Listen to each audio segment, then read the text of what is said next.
Bonjour, notre travail s'intitule Analyse du développement des systèmes de suivi et évaluation dans 4 programmes nationaux adressant la santé mère-enfant en Côte d'Ivoire, processus d'émergence et de formulation. Le suivi et évaluation est né dans les pays développés au lendemain de la Seconde Guerre mondiale et mis en œuvre dans un contexte de contrôle des ressources publiques lors de la mise en place des programmes et politiques de développement. Il permet d'évaluer l'efficacité d'une intervention, assurer l'utilisation efficiente des ressources, faire une retour-information pour améliorer la performance. Un système de suivi-évaluation est un système d'information intégré qui fournit des informations pertinentes pour une prise de risque améliorée et une prise de décision améliorée. Le suivi-évaluation a fait son entrée en Afrique dans les années 80-90 et est passé par plusieurs étapes. Le balbutiement par sa méconnaissance et même son rejet, à la demande croissante par les structures étatiques, la mise en place des systèmes nationaux de suivi-évaluation et systèmes nationaux d'évaluation soutenus par une volonté politique qui a permis d'asseoir une véritable culture de suivi-évaluation. Des structures de formation comme le CESAC qui ont permis de former une masse critique de personnes, des associations nationales et régionales qui ont permis d'organiser des rencontres scientifiques de haut niveau. Plusieurs études africaines se sont intéressées aux systèmes de suivi-évaluation qui ont accompagné la mise en œuvre des politiques, programmes et projets à l'échelle du gouvernement ou développés par les partenaires au développement avec des financements extérieurs et à durée limitée. Aucune étude, à notre connaissance, n'est intéressée aux systèmes de suivi-évaluation développés dans les programmes nationaux de santé, en l'occurrence les processus d'émergence et de formulation. D'où l'intérêt de cette étude qui, pour combler le gap de connaissances, a analysé les processus d'émergence et de formulation des systèmes de suivi-évaluation développés dans 4 programmes nationaux adressant la santé maternelle et infantile en Côte d'Ivoire. De façon spécifique, il était question d'identifier les raisons de l'introduction des systèmes de suivi-évaluation dans les programmes de santé, de décrire le processus de formulation des 10 systèmes. Pour mener ce travail, nous avons utilisé les 4 conceptuels de King Dong, modifiés par le mur et adaptés par Reed, qui met en scène 3 courants qui vont s'entremêler pour définir l'émergence, la formulation et la mise en œuvre, qui met en scène des entrepreneurs qui sont à l'affût des fenêtres d'opportunité pour porter des questions d'intérêt à l'agenda politique. 4 grands groupes d'acteurs qui interagissent dans des environnements précis. Nous avons mené une étude de cas multiples à un seul niveau d'analyse à travers une collecte de données qualitatives et une revue documentaire dans la ville d'Abidjan, auprès des informateurs clés qu'on a identifiés de poche en poche. Il s'agit des anciens acteurs qui ont œuvré au niveau du cabinet, des directions centrales, des programmes de santé, les partenaires au développement qui ont soutenu le processus d'émergence et de formulation. Nous avons mené des entretiens individuels face à face ou à travers un réseau social. Nous avons ainsi enrôlé 25 anciens acteurs nationaux et 6 employés des partenaires techniques et financiers, soit un total de 31 personnes. Nous avons collecté des données qualitatives en lien avec les raisons de l'introduction du suivi-évaluation dans les programmes de santé, le contexte, les principaux acteurs, les tests réglementaires, le processus de rédaction de ces tests et le rôle des acteurs aussi. Nous avons fait une revue documentaire qui nous a permis de trianguler toutes les informations récoltées pour ne retenir que les plus pertinentes.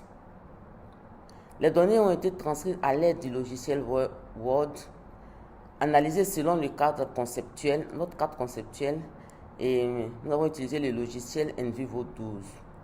Cette étude a acquis l'approbation éthique du Comité national d'éthique des sciences de la vie et de la science de la Côte d'Ivoire.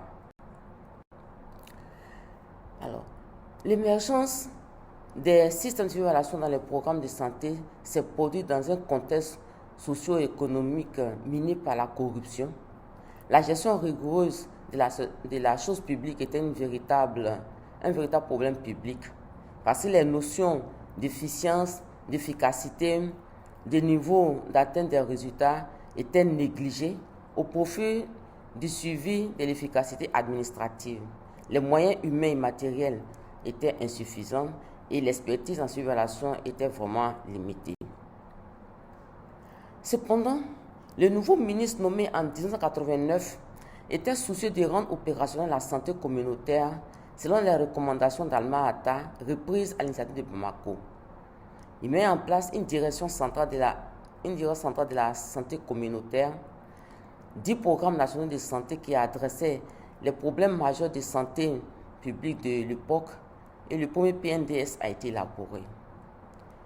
La nécessité d'avoir des résultats probants nécessitait aussi la mise en place des systèmes de suivi-évaluation, ce qui a guidé la tenue du premier atelier de planification en résidentiel, qui a réuni tous les programmes de santé existants.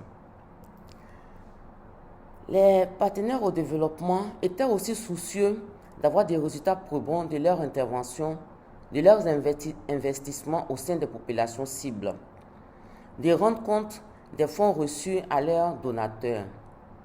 Et face à la redevabilité, il était nécessaire d'avoir des systèmes de suivi et évaluation.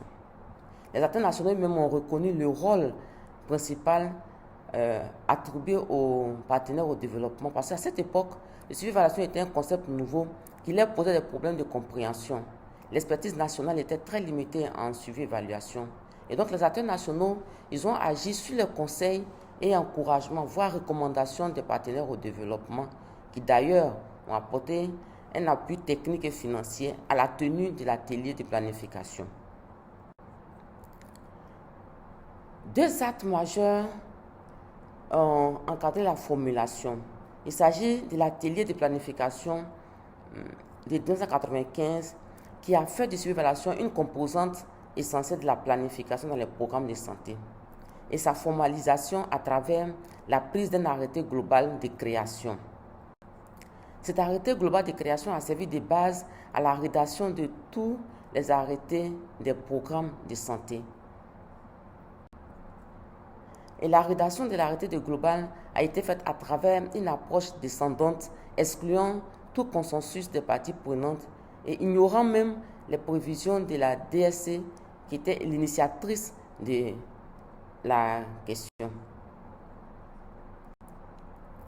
Alors, il faut dire que l'émergence des systèmes de surveillance dans les programmes de santé en Côte d'Ivoire a été possible grâce au couplage de 5 principaux éléments, à savoir le problème de l'époque, c'était que les programmes de santé naissants étaient désorganisés et manquaient de visibilité au niveau des résultats. Le courant politique a été porté par le nouveau ministre qui était soucieux de rendre fonctionnelle la santé communautaire. Les financements des investisseurs ont constitué les fenêtres d'opportunité. Les partenaires techniques et financiers, les bailleurs de fonds étaient les entrepreneurs extérieurs, tandis que les décideurs techniques et politiques du ministère de la Santé étaient les entrepreneurs locaux. L'arrêté de création était un sommaire sans mention du contenu du suivi-évaluation. Absence de directives pouvant codifier la mise en place et l'évaluation future même des systèmes de suivi-évaluation. Absence de normes et cadres politiques pour codifier le fonctionnement des systèmes de suivi-évaluation robustes. Toutes ces insuffisances laissaient présager une mise en œuvre tourbillonnaire avec des échecs et des gaspillages de ressources. Nous dirons que l'émergence des systèmes de suivi-évaluation en Côte d'Ivoire a été fortement recommandée par les bailleurs de fonds qui étaient soucieux de redevabilité et de résultats probants. Mais cette recommandation a rencontré l'adhésion des décideurs politiques et techniques soucieux de santé communautaire. Cependant, la formulation était limitée pour pouvoir permettre le développement des systèmes d'évaluation robustes. Nous recommandons fortement aux décideurs de réunir les experts et parties prenantes pour reformuler les systèmes d'évaluation dans les programmes de santé, définir les directives, normes et politiques pour codifier la mise en place et le fonctionnement de ces systèmes, avoir un système national de suivi-évaluation à l'échelle du gouvernement, définir les rôles et les responsabilités des acteurs, élaborer un plan de formation et de renforcement des capacités en suivi-évaluation pour pouvoir impulser une véritable culture de suivi-évaluation et l'émergence des champions au niveau national et développer le volet évaluation. Nous vous remercions pour votre aimable attention.